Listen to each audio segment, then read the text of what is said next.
எல்லாருக்கும் வணக்கங்க. இன்னைக்கு நம்ம ஈரோடு அம்மாச்சி சமையல் கிச்சன்ல இன்னைக்கு என்ன பண்ண போறோம் அப்படின்னு பாத்தீங்கன்னா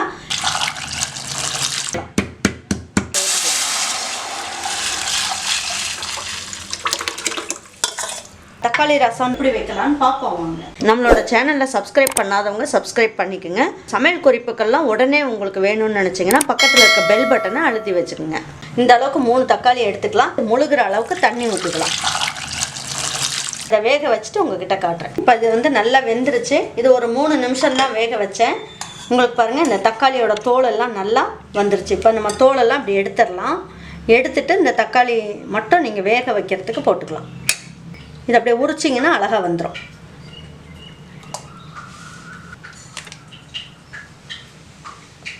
இப்போ நம்ம இந்த தக்காளியை இந்த மிக்சியில் போட்டுக்கலாம். இப்போ இந்த தண்ணியை நம்ம வேஸ்ட் பண்ண வேண்டாம். இதை ரசம் வைக்கிறதுக்கு யூஸ் பண்ணிக்கலாம். பாருங்கள், இப்போ இந்த தக்காளியெல்லாம் என்ன பண்ணலாம், நம்ம அதை நல்லா ஆறுனதுக்கப்புறம் மிக்சி ஜாரில் போட்டு நல்லா கூழு மாதிரி அரைச்சிட்டு உங்ககிட்ட காட்டுறேன். நம்ம தக்காளி ரசம் அப்படிங்கிறதுனால புளி கம்மியாக போட்டுட்டா போதும். இந்த புளியை இந்த வேக வச்ச தண்ணி இருக்குது இல்லைங்களா, அதுலேயே போட்டு நம்ம ஊற நல்லா கரைச்சி வடிகட்டி எடுத்து வச்சுக்கலாம். பாருங்கள், தக்காளி நல்லா அரைச்சாச்சு. இப்போ நம்ம என்ன பண்ணலாம், இப்போ நம்ம எடுத்து வச்சுருக்கோம் இல்லைங்களா, இந்த தக்காளி வேக வச்ச தண்ணி இதுலேயே நம்ம இதை ஊற்றிக்கலாம். இப்போ நம்ம வீட்டில் அரைச்சி வச்ச பொடி நான் உங்களுக்கு ஏற்கனவே 2 நாளுக்கு முன்னாடி நான் உங்களுக்கு அப்லோட் பண்ணேன், ரசப்பொடி எப்படி அரைக்கலாம் அப்படின்ட்டு. இப்போ அந்த பொடியை வச்சுட்டு இன்றைக்கி தக்காளி ரசம் போடலாம். 2 ஸ்பூன் அளவுக்கு போட்டுக்கலாம். வேக வச்ச தண்ணி இருந்தது இல்லைங்களா, அதிலே போட்டு ஊற வச்சுருக்கோம். இப்போ இதையும் வடிகட்டி இதில் ஊற்றிக்கலாம். உங்களுக்கு எந்த அளவுக்கு தண்ணி வேணுமோ பார்த்துட்டு ஊற்றிக்குங்க. இந்த ரசத்துக்கு தேவையான அளவுக்கு உப்பு போட்டுக்கலாம். மஞ்சள் தூள் கொஞ்சம் போட்டுக்கலாம். ஒரு 6 பல் பூண்டு நம்ம எடுத்து நல்லா நசுக்கிட்டு இதில் போட்டுக்கலாம்.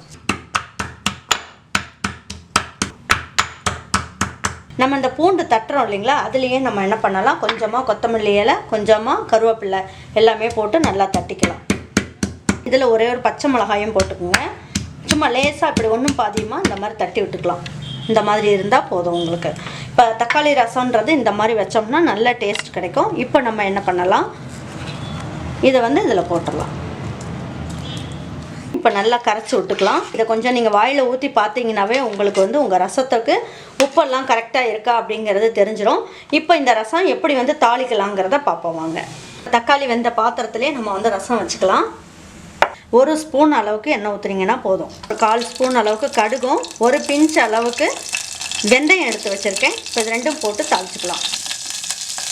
1 பிஞ்ச் அளவுக்கு ஜீரகம் போட்டுக்குங்க. 2 காஞ்ச மிளகாயை நம்ம என்ன பண்ணலாம், கிள்ளிலாம் போட வேண்டாம், இதை அப்படியே முழுசாக போட்டு தாளிச்சிக்கலாம். நல்லா பொரிஞ்சிருச்சு. இப்போ இதை போட்டுக்கலாம். இப்போ 1 இனுக்கு கருவேப்பிலை போட்டுக்கலாம். கொஞ்சமாக பெருங்காயம் போட்டுக்கலாம். கரைச்சி எடுத்து வச்சுருக்கோம் இல்லைங்களா, அந்த ரசத்தை இதில் ஊற்றிக்கலாம்.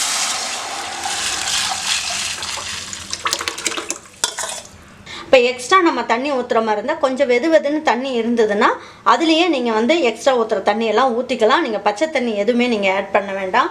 பாருங்கள், இந்த ரசம் நல்ல டேஸ்ட்டாக இருக்கிறதுக்கு புளியங்கொட்டை அளவுக்கு வெல்லத்தை என்ன பண்ணுங்கள், சும்மா லேசாக கையிலேயே இந்த மாதிரி பொடிச்சிட்டு போடுங்க. ரசம் நல்ல டேஸ்ட்டு சூப்பராக கிடைக்கும் நமக்கு.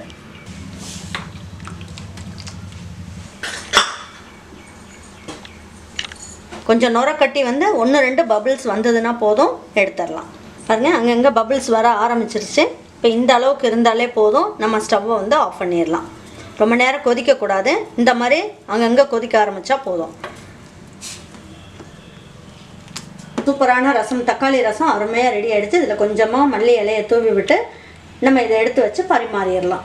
இன்றைக்கி தக்காளி ரசம் ரொம்ப அருமையாக வந்திருக்கு. இந்த ரசத்தை நீங்கள் உங்கள் வீட்டில் இருக்க பிள்ளைங்களுக்கும் பெரியவங்களுக்கும் நீங்கள் செஞ்சு கொடுங்க. செஞ்சு கொடுத்துட்டு அவங்களுக்கும் உங்களுக்கும் பிடிச்சிருந்ததுன்னா லைக் பண்ணுங்கள், ஷேர் பண்ணுங்கள், சப்ஸ்கிரைப் பண்ணுங்கள், மறந்துடாமல் கமெண்ட்ஸ் பண்ணுங்கள். தேங்க்யூ ஃபார் வாட்சிங் ஈரோடு அம்மாச்சி சமையல். தேங்க்யூ.